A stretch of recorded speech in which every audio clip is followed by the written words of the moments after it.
I went through the program with Cal State San Marcos, and it was the medical coding and billing program, and I got an A in the class, so that was super successful for me. And then after I finished that program, maybe a couple weeks after that, I got hired.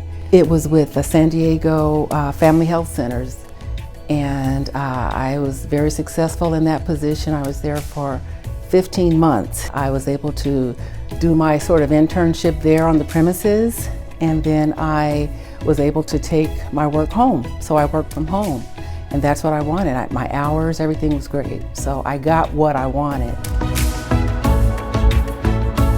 Nadia, she was my representative with the San Diego Workforce Partnership. Nadia was great. I mean, she was just with me every step of the way. San Diego Workforce Partnership was there for me when I needed guidance for different jobs to apply for, different organizations to apply with.